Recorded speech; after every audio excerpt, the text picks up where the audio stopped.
everyone, and welcome to the next episode of the Future of Field webinar series. My name is Paige Robinson. I'm the head of product marketing at Pinata.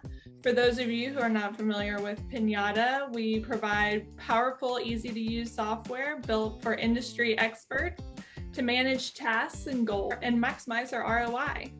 Common applications include demos and samplings, shopper marketing, trade promotions, merchandising, and more. This webinar is brought to you in partnership with Force Brands, a leading recruitment firm and job marketplace for consumer brands. On our last webinar, we focused on the experience of two brands navigating the uncertainty of field marketing during the pandemic. We discovered the unique success opportunities that can come from maximizing efforts in active markets, and that field marketing is essential to establishing a real-time dialogue with consumers. We're going to hear from the agency's perspective of how to meet demands of the new normal from agency vets that service a variety of clients and industries. We are very excited to get this conversation going. If you have any other questions post-webinar or how Pinata can help your company, please feel free to reach out to us at hello@gopinata.com. Now my pleasure to introduce Lauren Doyle, who will be your moderator today. Lauren is a 20-year events and CPG guru. She has worked with large brands like Red Bull, Coca-Cola, and Go-Go Squeeze, just to name a few. It was from that experience that she founded the Booster Club, where she found that businesses really thrive when they cultivate raving fans. Also, Lauren leads business development here at Pinata, and I'm now going to hand things over to you, Lauren, and you can take it away with our panelists. Amazing. Thank you, Paige. Really excited to be with everybody again. If you joined last time, you know we had a really robust discussion, and everybody is on the edge of their seat trying to figure out what's going to happen with events and experiential and field marketing in 2021 and beyond.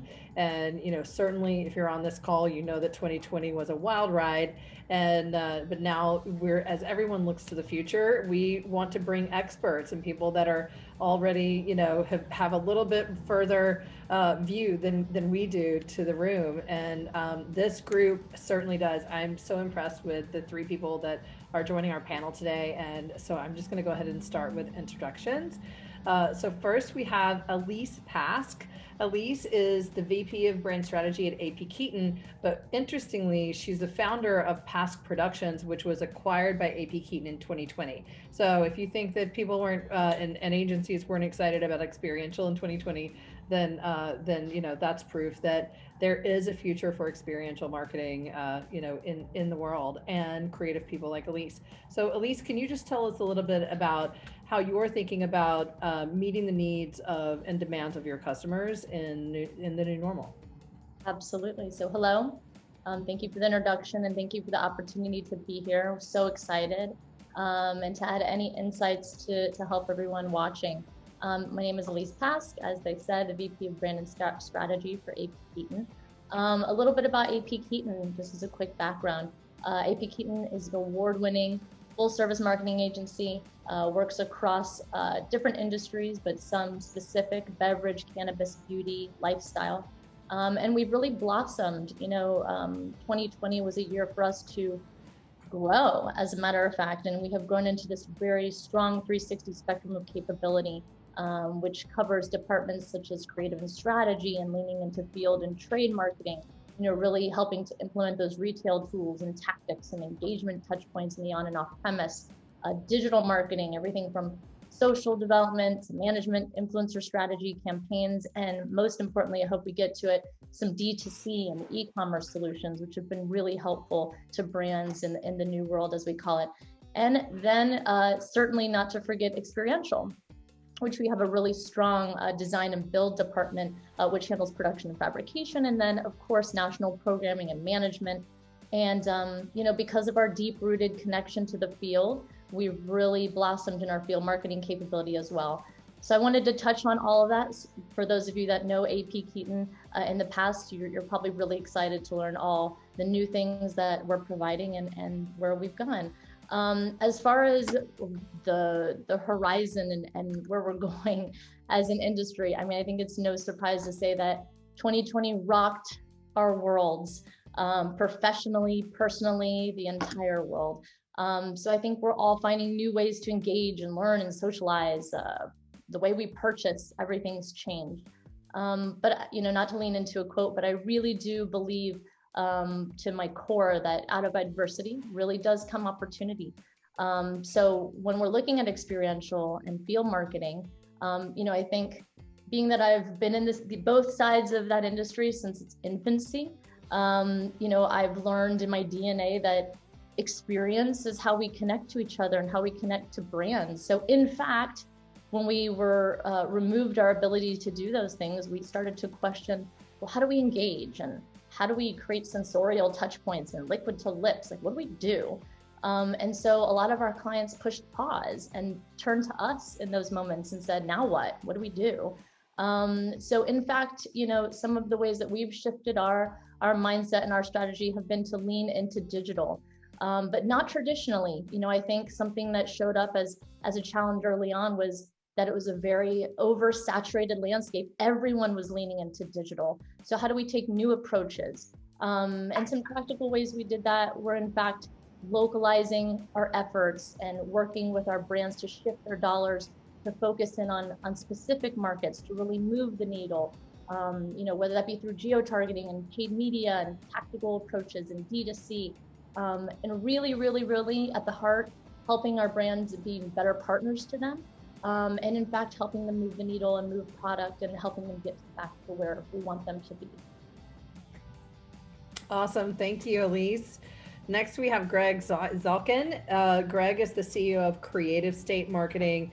In just 6 years, Creative State's seen tremendous success. Everybody knows that experiential has become the new buzzword in marketing, or was the new buzzword in marketing for some time. So to see growth of 250% year over year, Greg has a lot of experience and has some great insights on what's happening in the market now.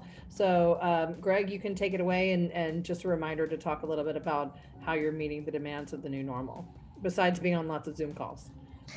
Lots of Zoom calls. Thank you so much. I'm honored to be a part of this amazing panel with this great crew. 2020, it took us all for a loop, right? But I think what we learned from the downturn in 2009, I'm a serial entrepreneur. I own Creative State Marketing. I've started a number of companies. And what you look for in downturns is to invest. It's scary, but you have to know when to invest, when to pull back. And that's what we did in 2020. We pulled back and then invested in our team, invested in our processes. To pull a little bit from what Elise says, you kind of expand, you kind of pivot. Everyone's had these side hustles, right? But I think what we've learned the most is we love what we do. We're a field marketing agency, brand activations, staffing, and experiential. And we want to make that better. So we took 2020 and made things better. We cleaned things. We streamlined our services so that when this comes back, and we've already seen great improvements, we're ready to be even better than where we are. I think a key, looking at that too, is partnerships and having this community come back together. We were all on such a high as experiential was growing and staffing was growing, things changing in industry. And I think the real focus now needs to be taking care of each other, working with great people, and setting this tone that the future is for what we make of it. So it's really a scary but very exciting time for us all. Awesome. Yeah, you're so right. I like that idea of like, where can you shift your focus? And in some ways, probably especially like March to May or June, a little bit of it was like the cleanup of all the things that you never get to because you're running so crazy and growing, like you were. You might have had some time to, not necessarily pivot, but just like dig in on all those ideas. So that's great to hear. And certainly you guys are getting lots of phone calls right now, as we'll talk about in a little bit. So finally, last but certainly not least, David Namingia is he is the owner of Demio Marketing. He lives in lovely California, so he's having better weather today than some of us. So really excited to talk to you because you have really focused on like the part of the challenges with experiential marketing where things get really complicated, and they tend to in field marketing, and you're really focused on like, how do I keep it simple and and deliver real results. So introduce yourself a little bit more and talk about how you're meeting the demands of the new normal. Yeah, totally. No, thanks for having me. It's been tricky. So I run DMEO, and we are one of us, a smaller agency, probably do about 500 events a month. So it's big in my mind still. But yeah, we were hit pretty hard because I'm not a super we don't do tons of stuff. I have a very focused, everything from traditional retail demos to trade shows. I mean, anywhere you can use a brand ambassador, which was like the main thing that was taken away in 2020. So a little frustrating for sure. We did a little bit of transitioning to some influencer marketing, and I've had experience doing that, but I don't think any of us thought it'd be a year of waiting around. So I caught myself in a little bit of waiting, and now really just trying to kind of be on the forefront of the reopenings and trying to understand what's happening across the country and the world. Every state, every city is a little different. So figuring out where can we do events and how can we adjust those events to work and fit for, the new year. I guess it's already a third of the way through 2021, which is insane. But yeah, so we're just kind of, day to day figuring it out, what to do next.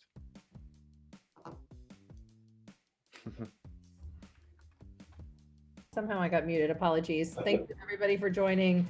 Great group. As you can see, we have a lot of experience and a lot of visibility. This group is working across, Fortune 10 brands and emerging, small brands. So we have great perspective here. Greg, I'll first go to you. I just, leaning into what you were saying about times to grow and times to invest. What are your major learnings from last year? I don't want to stay in last year too long. I don't think many people do, but just for a minute, talk a little bit about what you learned, how you're applying that, and how are you driving future strategies and helping your clients drive those strategies? Yeah, thank you.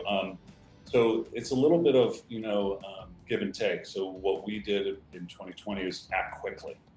There was a lot of people that waited around 3-6 months, and so we acted very quickly and then put a quick plan together. To speak on what David was saying, that's the give and take, right? Do you do one thing that's very focused, or do you do many things that spread your capabilities? So we chose to do many different things. So it's a little harder to focus on one thing as David does, but we were less hurt when this downturn came, and we could focus on social. We could focus on different aspects of our business. So we have about 12,000 brand ambassadors around the country, work nationally. And we took that team and said, how can we utilize them safely and smartly for brands and do different things? So those turned into audits for clients. Those turned into strategy, utilizing our local teams and saying, what is happening in your market on a day-to-day, minute-to-minute basis? So we took that and we went back to our clients and said, here's what we can offer you that doesn't cost people, have health concerns, doesn't have logistics, lower budgets. So that really helped us move from a frozen point of, hey, everything's dying, to a future. Yeah, so that did take some proactive thinking and some creativity, which I'm hearing across the board. I guess I'm lucky. I went through it once already. Sorry to interrupt you. Go ahead. I think that's the challenge too. A lot of people haven't been through this. I had a business in 2009, and everyone knows the economy took a tank. And so I think it's newer business owners, there needs to be some kind of more community for people to work together and see how we can get through this together. Yeah, that sounds like an opportunity. Paige, write that down. Elise, building off of that, how did you listen to your customers and your clients and understand what their business needs were and respond to those? Yeah, I mean, I think that first and foremost, I think that when it hit, it really changed the conversation from being what was typically a one-way conversation with a lot of brands. Like, it was very some stringent, dynamics and process, and it turns into more, as kind of touching on what Greg said, on more of a two-way conversation. You humanized these brands, these people. You were kind of in it together. We're all in it together. And in fact, we showed up. I think we showed up more as better partners, better listeners. We listened to our brands, and we got really tactical. I think in the old world, as we call it, it was easy to kind of say, okay, here's the scope for the year, and these are all the things we're going to do. But in fact, when we remove all that, we say, okay, great. How do we move this needle, guys? How do we get tactical? What's going to work? Let's get in there. Let's try new things. Let's innovate. And really different approaches. Really, how do we make a small budget do something? That really we've been leaning into, I should say, a lot of programmatic solutions. Like let's do something in the short term. Let's measure those results. Did it work? It did work. Let's continue to do those things. A lot of key learnings. I think we're all learning. We're continuing to learn how the industry has been reshaped and how we show up better as marketers. And if I could add to that, like that's, if we could focus on a good thing, that's the great thing. Right. That came out of 2020. It's making us all be better. You kind of get relaxed, my business is growing, I'm doing great. And then you get hit with this and you're like, how can we be better? So I think that's the one, it's so many negative things in 2020, but that's the one thing I think we need to focus on. And I think a lot of people have done that personally with fitness and learning. And, I hope companies have done that as well. Absolutely. And one of the things that the brands talked about last time when we were when we were on this panel is they said that they had to become more committed to anything they did had to be committed to a clear ROI and how to track that. So, we look at our tools and think that there's some really awesome ways that you can use that. So, David, just sort of circling back over to you, how are you educating brands about field marketing and creating comfortability as they consider getting back out there, as they're thinking about budgets and how to spend, how to think about where to go, who to service, and how to think about field marketing in the future and staffing? Yeah, that's the hard part. It's obviously super limited in like what we can do right now. Sure. I'm in like Southern California. You can't do much, right? Disneyland's closed, but Florida is a whole nother world. So I've done my best to try to keep track of, retailers. I have a giant spreadsheet of every retailer you can think of, from mom and pop liquor stores to Whole Foods and everything. So trying to track, first off, who's allowing what, Whole Foods will let you do a demo, but you can't sample. Florida liquor stores don't care. You can do whatever you want. So, and then at the same time, even if somebody will allow a demo, do we really want that? Is it the right move? Is it safe? All these things. Certain brands of mine are making that move at a small level and sort of trying it out, doing 3 or 4 samplings, doing a farmer's market, sending some people out to do something. And as those work, then it's nice, I'm able to share with other clients, like, hey, we did this in Texas and worked really well. So that's really my thing, is I'm just trying to read and stay as aware and talk to my brand ambassadors, talk to other agencies and see what's going. And, little by little it's opening up. So kind of just trying to make it work as we go. Day to day really is all we can do. I love your idea of the spreadsheet, though. It makes you such an authority. Oh yeah, like, I look so official.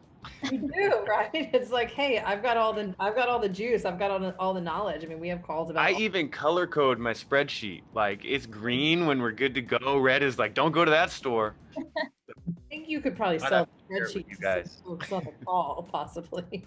If nothing else, you could just generate some revenue with your ongoing updated spreadsheet membership or something. Just a secondary revenue idea for you. Greg, and anything to add there, or at least? Yeah, I was just going to add that, I think whereas much of the world is still not coming back, or that's the perception, right? In fact, what we've seen in the brand world is that the planning has, though, right? Like, so I would encourage all brands to get back at it. Everyone is, I think there's a caveat. It's the sampling effort. Let's put that in Q3, Q4. Like, obviously we have to measure what is happening in the world. Are we allowed? Which markets?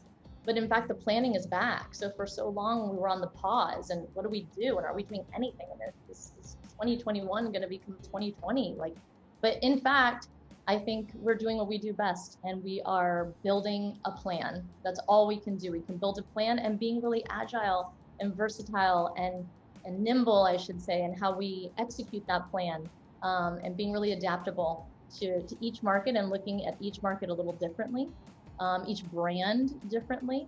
Like I said before, leaning into new tactics and approaches. And if we can't sample this way, how do we engage and get people familiar with the brand in new ways?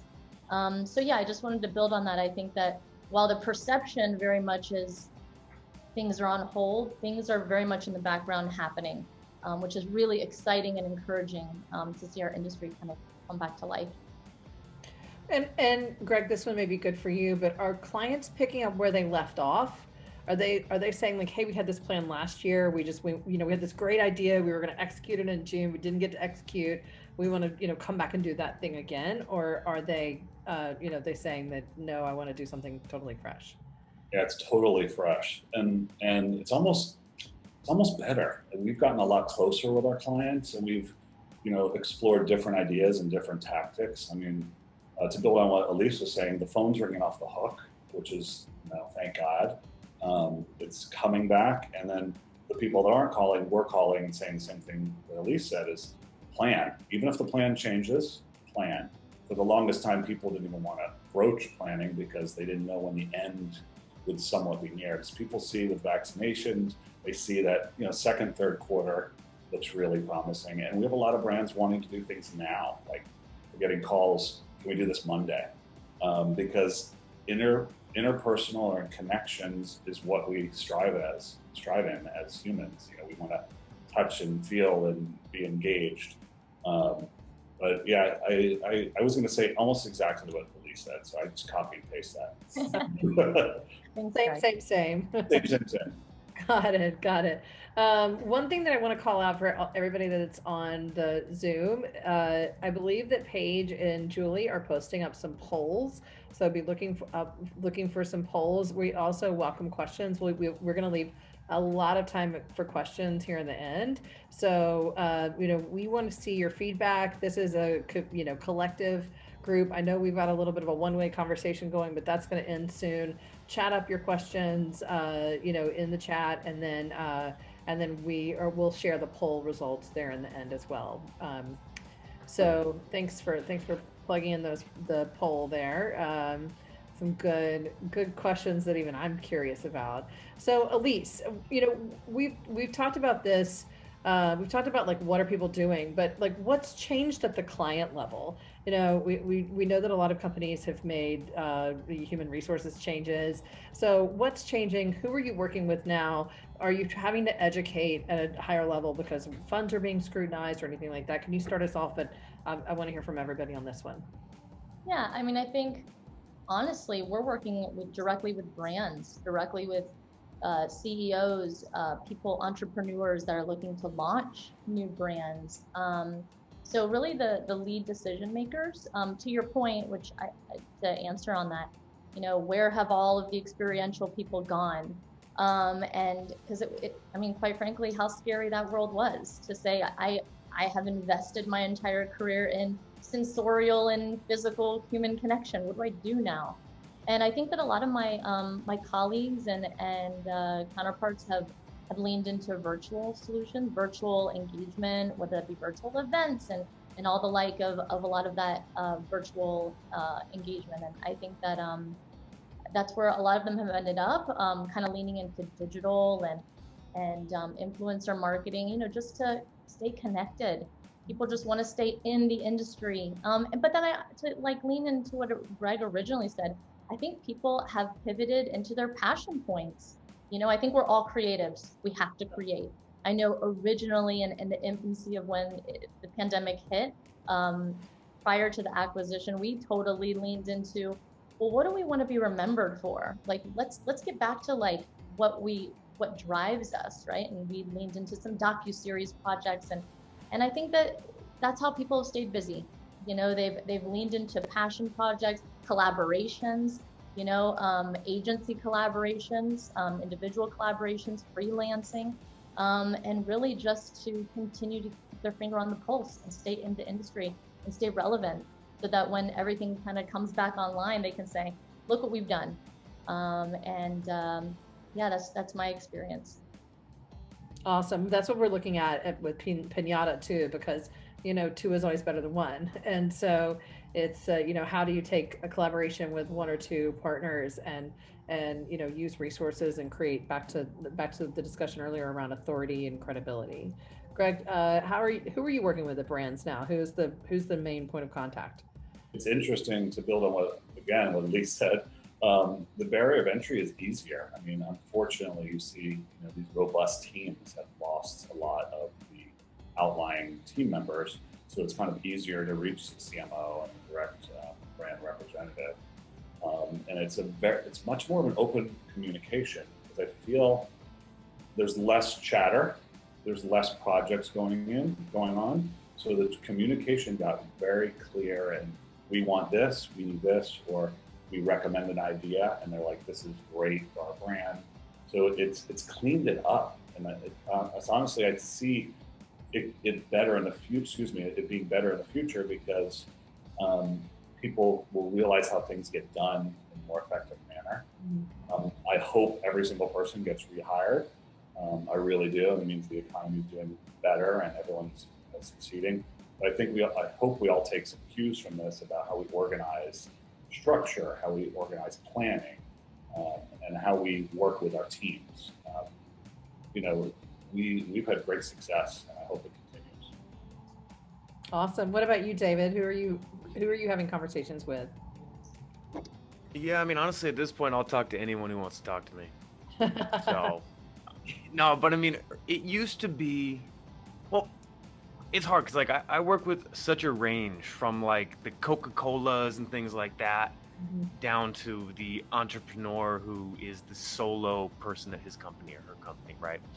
So, I remember early on in the early COVID days, and I shot out an email to my client list, just checking in on everybody, seeing what's going on. And I got a ton of bounce back emails from people I just talked to, right? And there was such a wave of layoffs and people getting furloughed and things like that. So it really changed my perspective. Oh great, who am I going to talk to there? Everyone's gone. So it's really shifted. But we're talking to the heads of marketing, to the CEOs, and it feels like everyone's sort of making more decisions lately. So like I said, though, anyone who wants to talk, man, we talk to them. Call David. He'll show you his spreadsheet. I'll talk your ear off, man, all day. That's it. I love it. So how about brand ambassadors? David, we'll stick with you actually. What about brand ambassadors? So the people that we can talk all day long about ideas and plans and getting back out there, but if no one wants to work, then we're all kind of up a creek. So what are brand ambassadors saying? How are they responding? What are they talking about? Their willingness to do or lack of willingness? Yeah, well, for the most part, my teams across the country are crazy eager to work, obviously. One of the things when we do now, and we have some samplings and some gigs kind of trickling in. So one of the things when we're casting and we're finding the correct people is we let them know, hey, you're going to be around some people. It's going to be masked, going to be safe, but we, try to gauge people's comfort level. I'm sure there's a batch of people that just aren't applying for jobs and things like that. But for the most part, people are so eager to work. And I think the consumers on that end are so eager and excited when they do see someone sampling or doing something at a bar or something like that. So that everyone's eager for sure. Yeah. Yeah, Greg, Elise, what do you guys? I was gonna build on that. I mean, we've seen early on there's as everyone was super concerned. Now we have a very stringent policy and taking people's temperatures for shifts and lots of protocols. But like David was saying, the industry, the brand ambassador industry being the gig industry, is people need to work. So it's this very delicate, what's safe and what can I do? that's safe, that's doable for my personal life. So we've seen a lot of people want to come back. In California, we've seen a little more hesitation, stronger concern, and it's interesting state by state. It kind of follows the news, what people are saying about that state, or what news you're looking at. They are more concerned about going out. But we definitely haven't had a lack of people available, which is great. Good. So you have people willing to work and excited to show up, which is great. I'm going to just do a shameless plug because I'm the moderator and I can. One of the things that Pinata did this year was we created a check-in app, like a health and safety check-in app. So, a lot of like field support organizations are using it. So imagine, like your Orkin pest control, it's like perfect for them, but also anytime someone's working remotely and needs to check in on health, safety, and, they can just check in on the app and then there's a record that person's feeling well and is equipped to go to work. I think it's a nice layer of protection for the agency, for the brands that you're representing, and obviously for the brand ambassador. So, just Heyday is the name of the product. It's a product under Pinata, but thanks for letting me make that shameless plug. But I do think it's going to be important for you to have visibility in some way on how to track if someone's 500 miles away from where you're sitting and they, may or may not have a fever and there's no way to know it. How can you check? So, or have if they have a cough. And I do think that we've got a lot of that going into our future. Elise, anything to add on brand ambassadors? Anybody willing to get out there? Anything you're seeing about hesitancy or enthusiasm? I think brand ambassadors, consumers, they just want to get back to normalcy, right? Like they're just ready. And I think that, as long as there's PPE and protocol measures in place to make sure they're safe, they're ready. They're ready. To Greg's point, that's how they earn their living. They're ready to get back to work, and consumers are ready to engage, and everyone's ready to get back to events. And it's more so, I think, the onus and the responsibility is put on us as marketers, as people who are guiding the ship for the strategy on how to do that. I don't think we'll have any lack of response of people wanting to do the things, but we have to build them right, and we have to innovate so that people can do it safely. And I think you'll see a lot of things shifting in the new world as to how brands are spending dollars. And I think that's going to really affect what we knew events to be, and how they'll better serve those brands. And I think it's exciting. I mean, again, not to say that the pandemic hasn't come with its share of pain and heartbreak and just a downside, but in fact, if there's a silver lining, it's that the innovation allows us all to do what we do best, and that's be creative. Absolutely. I also have a general belief that it's gonna happen faster than we think, right? And it did that. We saw that a little bit this summer, but I think that as the vaccines roll out and and they get to more and more people, it's gonna almost feel abrupt how fast it is. It's like when we really are. Yes, we'll probably be still wearing masks, into the fall. But as far as like being able to go to a concert or being able to go to like a festival, I think it's going to be a little faster than we think. It's going to depend on personal preference. And so there's, you can certainly talk about how to make consumers feel comfortable, and maybe we need to have that, add that to our question list.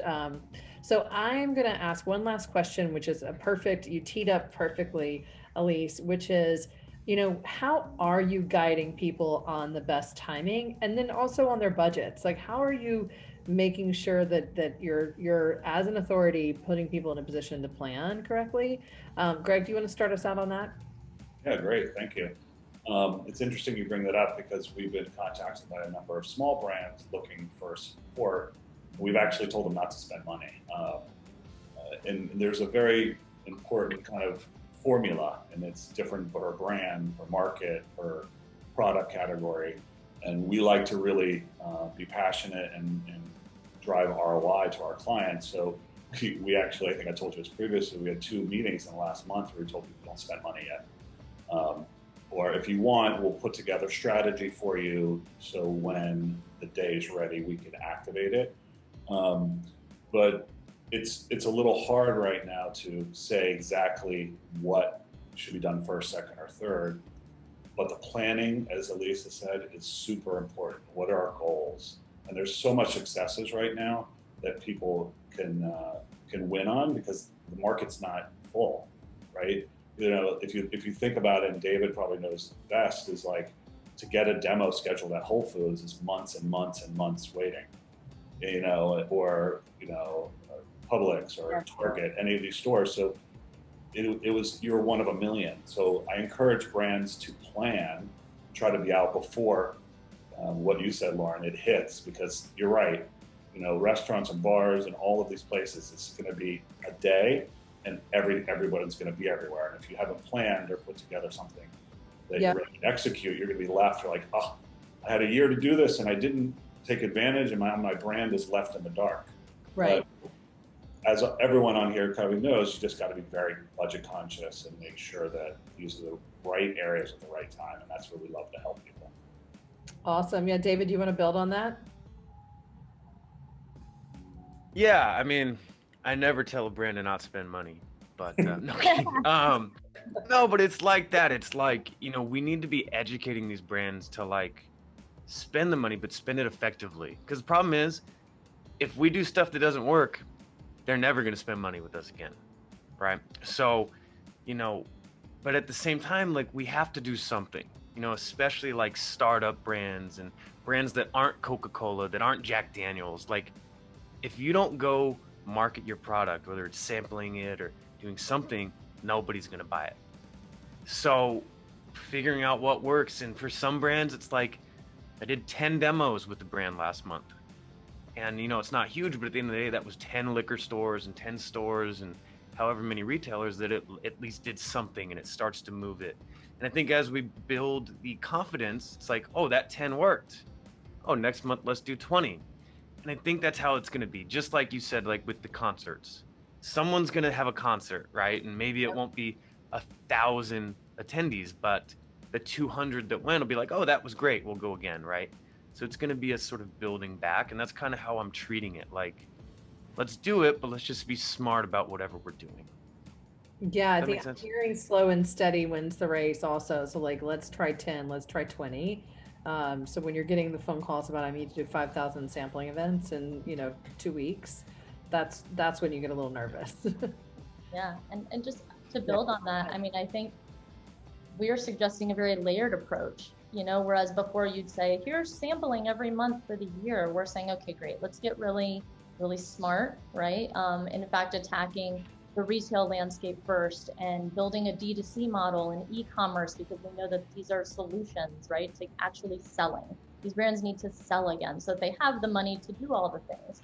So taking that tactical approach and then layering it with digital support, and not your traditional digital support, but very smart digital support on, geo-targeting and making sure that around that retail marketing function, like we are supporting what we're doing. And then, of course, in comes the strategy, because there's nothing more important that we believe in than getting the product in the hands of the people. But in fact, layering that demo strategy until we know we're back online to safely do it and spend the dollars efficiently. So in fact, combining both what Greg and David are saying and just echoing that to say, I think it's just being really smart about layering all of the capabilities across the year and testing what works. So getting a little bit specific on all of the activities, we know demos or like event and experiential marketing, but just by like show of hands or head nods, what else are brand ambassadors willing to do, or these short-term workers willing to do that could be strategic? Like, what about merchandising in stores? Are brand ambassadors willing to do that, knowing that it's not forever, but it's work? David, you're saying brand ambassadors don't want to merchandise, you think? Oh, no, they will. I mean, at this point, people want to work. Yeah. And, in our past, it's like, we've always added merchandising as kind of part of a demo. It's like part of the deal, right? You do them both at the same time. Yeah. So yeah, we've looked into that and doing specific merchandising programs or couponing programs or whatever, a little different, Yeah, couponing. What about getting like your brand ambassadors involved in like online events? I mean, or having some role in like a virtual experience. Have you seen any use for that? Not yet. What about like competitive audits or, you know, just like data capturing? Are you having any clients that are asking about like, hey, can you go out and let me know what's going on in a store from competitively or something like that? You're seeing a little bit of that, at least. Anything else that you're seeing that's like not traditional, like here, I've got this sample, you should have it? Yeah, we're utilizing brand ambassadors for production. Uh, so, or logistics, moving, storage, reorganizing storage. There was a horse race here recently where we had a whole team helping out on the back end.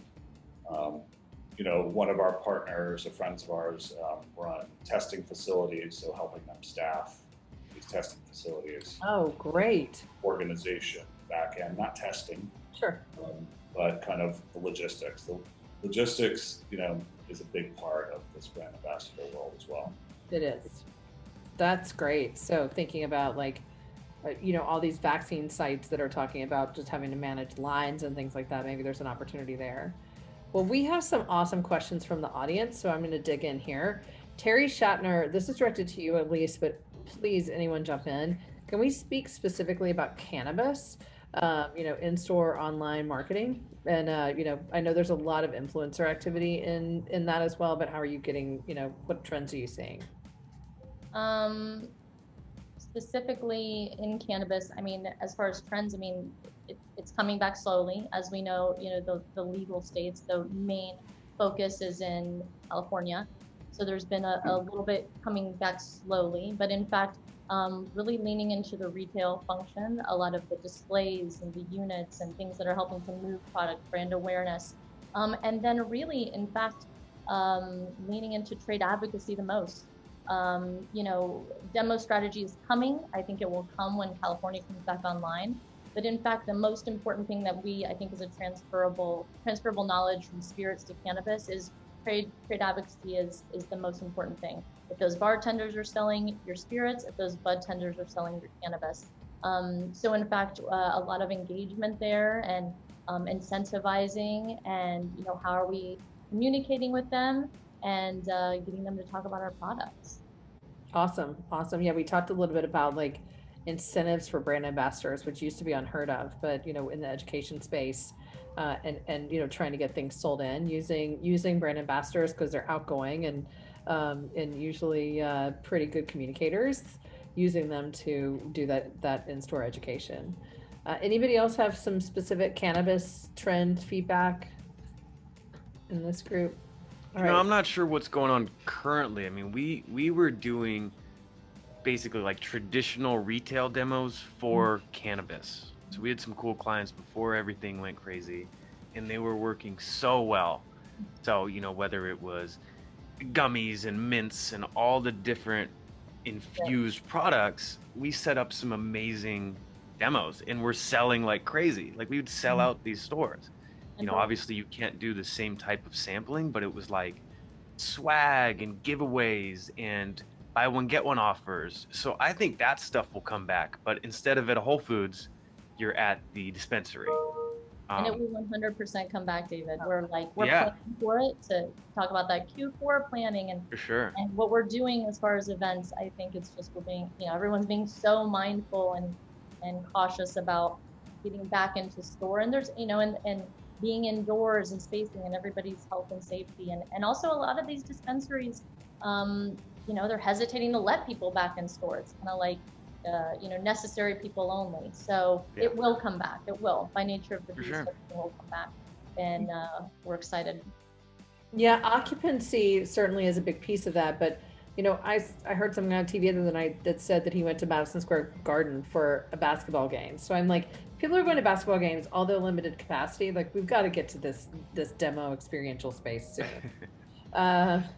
Someone also asked, have we seen any successes of digital sampling for emerging brands? So I think sometimes that looks like sign up for a sample and it gets mailed to you, or, I think I've seen some things in Ubers. Is anybody doing digital sampling in a way that's meaningful? Yeah, I would say that we're leaning really into our influencer models. So sampling our influencers and getting them those influencer kits so that they can share that brand education, knowledge, and sample online, so they can engage their audience in that way. And then certainly, I've said it a couple of times, but leaning into the e-commerce and the D2C solution is helping to get the brand at your home. So really supporting that at-home function of sampling. And then seeing a lot of brands, of course, support that with hosting events or engagement or, series, trainings, like, one-on-one education. But yeah, I think getting it into the people's hands at home, we have a few solutions for that that I think people are really responding to. Awesome. And to add to that, what we did is we employed our brand ambassador team. We have 12,000 people, and we can send them a kit, and then they post to their network, and it's a smaller network that is not purchased, and they're out there representing brands. So, a client would come to us and say, yes, we can send this chip to 12,000 people and get them to post about it. So it's like a micro influencer campaign, and then get them to promote the digital coupons. Yeah, I think that John Hoyos has a great question that sort of leans into this. And David, why don't you start out on this question? The question, given how quickly vaccinations are accelerating, I project that 50% of Americans will be vaccinated by Memorial Day. How are you planning to execute and staff field marketing events in a manner that doesn't harm your company's reputation for quality? And adding on to that, how do you make consumers feel comfortable? We haven't really talked about the consumer so much, but if you could just sort of add, like, what's the thing that's going to get those numbers back, the sampling numbers back to where you were? Yeah, that's the $1 million question for sure. I'm trying to figure that one out. I think in terms of like the staffing and what I'm doing on my end does not change much. I'm doing the same thing. I'm still trying to staff and fill the spots with the correct person for the brand, trying to find the right people to represent the right brand. There's obviously very different people to represent different brands. So just trying to do the best job there, give them the necessary trainings and everything there. But, in terms of like getting the people out there, I think it's just going to gradually happen. And it already is, but no, I don't know the exact solution. Yeah, I think that trust, if I can just weigh in here myself, I think that trust is such a big part of it. I think you're going to see, things that feel more like MLM models, not necessarily, with payment structures and pyramids and things like that, but, like sending somebody that lives in a certain area, a certain amount of products that they could maybe, or like, cooking at home kits or a night at home kit that they can share with people. So there's still going to be that like at home expression of experience. And I think trust, sort of like merging the experience, that they're having out in the world and merging that with something that they can do at home, that creates some sort of sharing or storytelling. So I think you're going to see mom squads. I think you're going to see, community grow a lot around certain brands, and a lot of effort to leverage, human trust with people that they know and care about. Yeah, and I was going to add as well, I agree with that. And I think the question was like, how do we make sure our company and brand doesn't look bad as well? So we're doing a lot of advising brands of when and how to start. Since we have such a team across the country, we really try to get the pulse of that town and that city and trying to say, what are people doing? Are people out? Would it be safe to do something here? And then the second thing we're doing is we're making these safety protocols very visible. Like if we had a non-alcoholic drink that we're handing out, and literally wiping down each drink with a sanitized wipe and handing it out to people so that they feel comfortable. And we've also changed like our recaps and things, like, so we would do 20, 30 pictures per event. Now we're doing 2 or 3. So we don't want people to feel pressured to be too close. Mm-hmm. Exactly. And we're trying to be a little more genuine. We're not just doing this for a picture. So it does make them feel a little more comfortable. And also we've advised clients not to hand out a flyer, not to give something of real value. So because people don't want to take things. So when they take it, make sure it counts. Awesome. Great points. Elise, as you add and build on that, can you also talk a little bit about ROI? We had another attendee that was asking about how we track and measure ROI. Yeah, absolutely. I was just going to build on that and say, I think kind of thinking beyond the traditional, right? So perhaps we'll see kind of this bringing back of street teams for sampling, or in fact thinking beyond the store, whether that be in the footprint connected to the store, like in the parking lot, or engaging people. I think at first will feel safer outdoors. And of course, using, safety precautions, PPE and whatnot. But then I think some things to think about are like pre-packaged samples, of course, and people creating their own at the station, whereas before you'd see the brand ambassadors pour this thing for you. Like perhaps we give them the tools, the consumer, we instruct them on how to do it, and in fact, it actually creates a little bit of more of an experience for them anyway, but with that safety precaution. And then as far as measuring the analytics, I mean, we, not a shameless plug, we're excited, is leaning into partners like Pinata, actually, that just really have cracked the code on measuring those analytics and how, in fact, we're managing those impressions and feedback from that. And I think that we can take all of that feedback to measure, for short programs to say, do people feel safe? Was this the right tactic? Should we adjust fire? And I think, that's going to be a really useful tool. Absolutely. I think that one of the things that I always say about Pinata is that it ties together sales and marketing functions, because field marketing is most often, when it works the best, it's a function of sales and marketing. And so Pinata seamlessly ties together information that feeds that sales and marketing need, and it tells both a story around both. So I think that's one of the things that we are really proud about. Greg or David, anything? We've got about 5 more minutes. Anything else around ROI that we want to think about? And then we've got 2 more questions if we can get to them. I think what I mentioned before is just really looking at where you're spending your money. I mean, we focus on data because, demos do 2 things, right? It's the demo agent is the face of the brand, and then them reporting the data back and seeing what are people saying about the brand. So we really spend a lot of time on, to what David mentioned, making sure the right person is out there. Like someone that does a fitness event might not be good for a fitness drink. It really depends on each product. So that is putting the right person on the right project, and then what are we collecting? Like Elise was saying, we just move to Pinata, and the data collection part is the main reason. It's a huge element. We found when starting our business, 7 years ago, it wasn't focused on data, and people were spending money. They're like, I don't know what I'm getting. I'm doing billboards, I'm doing events, I'm doing sampling, and our brand's doing well. So we really focus on that, the ROI side. Awesome. So, when we think about getting back into big events, when we think about, I think there's a view to 2022 beyond, what we think we can do now, later this year, and then into 2022 when things presumably will feel a little bit more back to what the life we knew in 2019. Is anybody really thinking about that yet, or is it more like what can we do safely and appropriately right now? Where are people's heads around the big experiential events? If I can weigh in on that, I mean, I think that honestly, this will reshape the experiential event industry, at least in the initial phase, in the sense of, I think one of the hardest things experiential marketers have faced over the years as far as ROI, to kind of blend those together, has been, maximizing value. Like how many impressions? Well, how many people can you fit in the room, right? And so in fact, this new approach, this new world has allowed us to strategically rethink that.